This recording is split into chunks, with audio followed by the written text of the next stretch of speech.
नमस्कार, Madhya Pradesh daily current updates में आपका स्वागत है। आइए आज ऐसी खबर पर बात करते हैं जो अभ्यर्थियों के लिए तो बहुत महत्वपूर्ण है ही है और संपूर्ण मध्य प्रदेश की जितनी भी जनता है उन्हें भी ये खबर पूर्ण रूप से अच्छे से समझना चाहिए। हम बात कर रहे हैं हमारे विधानसभा के मानसून सत्र में मध्य प्रदेश सरकार ने विधेयक पारित करा है यूसीसी का, और ऐसा पारित करने वाला ये देश का चौथा राज्य बना है। उत्तराखंड की बात करें, असम की बात करें, गुजरात की बात करें और अब मध्य प्रदेश चौथा राज्य बन चुका है। कुल 5 राज्य है जहां अब यूसीसी होंगे। गोवा को हमने इसलिए इंक्लूड नहीं करते क्योंकि गोवा में विधेयक से यूसीसी नहीं आया। गोवा में पहले ही पोर्चुगीज सरकार इसे लागू कर चुकी थी और गोवा जब 1961 में भारत का अंग बना तो हमने उस यूसीसी को एज इट इज रखा, रिजर्व रखा, उसमें कोई चेंजेस नहीं करे। तो यूसीसी लागू करने वाले राज्यों में कुल अगर हम राज्यों की बात करेंगे तो 5 हैं।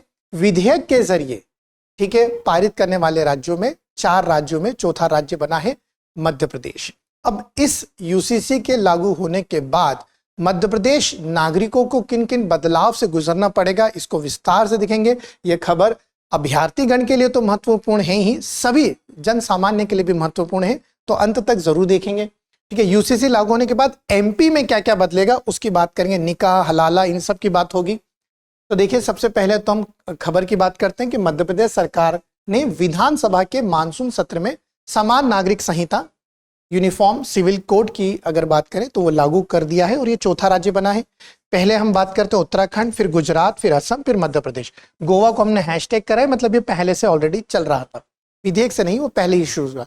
यूसीसी किस आर्टिकल में, हमारे कॉन्स्टिट्यूशन के किस आर्टिकल में मेंशन है ये हमेशा याद रखेंगे। ये आर्टिकल 44 जो हमारे भाग 4 के राज्य के नीति निर्देशक तत्वों में इसे जो है मार्क किया गया है। समान अधिकार, मतलब धार्मिक स्थिति में भी सभी को समान रूप से अधिकार देने के अधिकारों में रखा गया है यूसीसी। वर्ल्ड में सबसे पहले फ्रांस ने लागू करा था 1804 में और भारत में 1867 पोर्चुगीज सरकार ने, फिर 1961 में जब गोवा हमारा अंग बना एज इट इज इसमें रिजर्व रखा गया।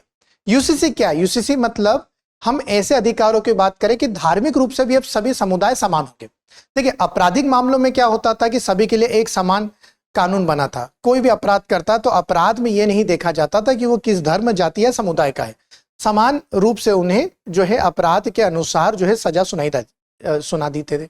अब क्या होगा? अब धार्मिक रूप से भी सब समान हो गए, मतलब अलग अलग समुदाय के लिए अलग अलग धर्मों के हिसाब से पहले जो नियम होते थे अब वो लागू नहीं होंगे। सभी समुदाय के लिए अब एक ही कानून व्यवस्था होगी।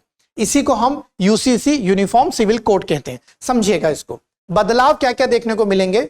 शादी को लेकर क्या बदलाव होगा? सबसे बड़ा जो क्वेश्चन है वो यहीं पर है कि शादी को लेकर क्या बदला है। अब सभी समुदाय, हर एक वर्ग की बात करेंगे, सभी समुदाय की बात करेंगे, एक ही शादी मोनोगैमी को अनिवार्य बनाती है। मतलब इसमें कहीं ना कहीं महिलाओं के अधिकार जो हैं वो मजबूत हुए, महिलाओं को समाज में एक अच्छी स्थिति में लेके आएगा यूसीसी। और यही ध्येय है किसी भी सरकार का। यूसीसी लागू करने का ध्येय यही होता है कि महिलाओं को समानता मिले। अब जो महिलाओं की स्थिति थी अब उससे बेहतर स्थिति में वो पहुंचेंगे। विवाह का समापन अगर करना है तो कानून में बताए गए वैधानिक रूप से ही समापन हो पाएगा। मतलब मौखिक रूप से कह देना कि हम आपको छोड़ रहे हैं ये बिल्कुल मान्य नहीं होगा। संवैधानिक तरीके से, वैधानिक तरीके से ही विवाह का समापन माना जाएगा। निकाह या हलाला जैसी प्रथाओं का क्या होगा? अब ये मान्य नहीं होगी। देखिए, निकाह की बात करते हैं, मतलब एक विवाह तो वहां पर भी जरूरी है। हलाला जिसमें ब्रेकअप के बाद, अलग होने के बाद, सेपरेशन के बाद पुनः स्थापित होते हैं, तो वो प्रथाएं भी कानूनी तौर पर ही संभव हो पाएगी। मतलब मौखिक कुछ नहीं होने वाला, अब कानूनी तौर पर ये सारी चीजें होंगी। हलाला या निकाह कानूनी तौर पर ही। जैसे अगर बात करें कि कोई महिला किसी पुरुष के साथ निकाह के बाद रह रही है, शादी के बाद रह रही है, मगर पुरुष ने ठीक है किसी अन्य स्त्री के साथ भी रह रहे हैं, उनके साथ संबंध है और उनसे भी उनको संतान है, तो जो पहली पत्नी है, जो पहली वाइफ है, वो पूरा अधिकार रखती है कानूनी तौर पर तलाक लेने का या विवाह के समापन का। ठीक है। अवैध शब्द, जो शब्द अवैध यूज होता है उसका क्या कि अवैध संतान की अवधारणा अब समाप्त हो जाएगी। अब अवैध संतान नहीं कहेंगे। अगर गोद लिया बच्चा है तब भी वो वैध ही माना जाएगा। सैरोगेसी की बात करेंगे तब भी जो है वो वैध ही माना जाएगा।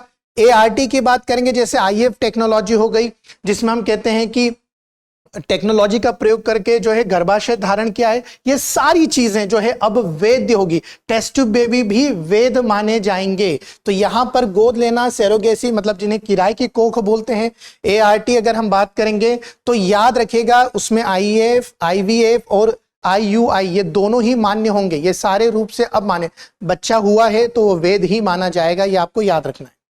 अब बात करते हैं उत्तराधिकार की। अब पहले ऐसा होता था कि उत्तराधिकार में बेटियों को ही संपत्ति देते थे, मगर नहीं, अब बेटे और बेटियों को संपत्ति के समान अधिकार मिलेंगे। ये बहुत बड़ी बात है। मतलब महिलाओं की स्थिति यहां पर भी अब बेहतर होगी कि अब मम्मी पापा की संपत्ति में जितना हक बेटे का है उतना ही हक बेटियों को भी मिलेगा। अब लिव इन वाला फेज देख लीजिए, ये सबसे बड़ा जाएगा लिविंग वाला फेज। अगर कोई अपनी स्वेच्छा से लिव इन में रह रहे हैं दो लोग, तो लिव इन के लिए जरूरी हो जाएगा कि आपको 1 महीने के भीतर ही रजिस्ट्रेशन करवाना अनिवार्य है। मतलब ई पोर्टल पे जाकर रजिस्ट्रेशन करना जरूरी है। अब जो पार्टनर्स की न्यूनतम आयु 18 वर्ष होनी चाहिए। जो भी पार्टनर्स लिव इन में रह रहे हैं कम से कम 18 साल के होने चाहिए, उससे कम लिव इन अलाउ नहीं है। यदि पार्टनर्स 21 वर्ष से कम आयु के, मतलब 18 से ज्यादा है और 21 से कम है, तो मम्मी पापा को जानकारी देना अनिवार्य है। मतलब आपकी आयु अगर 18 से ज्यादा है और 21 से कम है, लिव इन में तो रह सकते हैं मगर इसकी सूचना आपको मम्मी पापा को देनी होगी। रजिस्ट्रेशन की एक कॉपी आपको सबमिट करनी है, कहां पर? नियरेस्ट पुलिस स्टेशन में। मतलब पुलिस को भी इंफॉर्म करना जरूरी है कि आप लिव इन में रह रहे हैं। इसके बाद लिव इन में पैदा हुए बच्चे को वैध माना जाएगा। मतलब 2 लोग अगर लिव इन में रह रहे हैं और गर्भाशय आ जाता है, गर्भधारण हो जाता है, तो आपको उस बच्चे को वैध माना जाएगा। पुरुष अगर लिव इन में जो महिला को छोड़ देते हैं तो कानूनी पत्नी की तरह ही भरण पोषण भत्ता देना अनिवार्य होगा। अगर लिव इन में रहने के बाद महिलाओं को छोड़ देते हैं पुरुष, तो जो महिला को छोड़ा है तो जैसे वैधानिक रूप से पत्नियों के लिए वेतन भत्ता या जो है भरण पोषण भत्ता होता है वही आपको देना पड़ेगा। सजा का प्रावधान, अगर रजिस्ट्रेशन नहीं कराया और लिव इन में रह रहे हैं तो 3 महीने तक जेल और 10,000 रुपए जुर्माना। और लिव इन में रहते समय गलत जानकारी दे दी, गलत नाम, धर्म, जात सब गलत बताया, तो गलत जानकारी देने पर 6 महीने की सजा और 25,000 का जुर्माना होगा। यह आपको याद रखना है। इसके अलावा आपको याद रखना है कि यूसीसी में अभी जो जनजाति वर्ग है उन्हें इंक्लूड नहीं करा है, ये भी आपको याद रखना है। घुमक्कड़, अर्ध घुमक्कड़, घुमंतु, इन सबको जो है इनको अभी रिजर्व रखा है, उनके अधिकारों को यूसीसी में नहीं जोड़ा गया, ये आपको याद रखना है। आइए बात करते हैं मध्य प्रदेश लोक सेवा आयोग MPPSC की तैयारी करने वाले सभी विद्यार्थीगण ध्यान दें। आज आखिरी दिन है हमारे ऑफर का, 50% ऑफ चल रहा है। अगर आज आप इसका फायदा उठा लेते हैं तो बहुत बेटर रहेगा। 87501 पे कॉल कर सकते हैं। इसके अलावा अगर आप अन्य PCS की तैयारी कर रहे हैं, झारखंड, UP, राजस्थान, हरियाणा, ठीक है, उड़ीसा वगैरह, तो आप इनके लिए भी 50% ऑफर का आज लाभ उठा सकते हैं। आज आखिरी दिन है, आज नहीं तो फिर ऑफर चला जाएगा, ठीक है।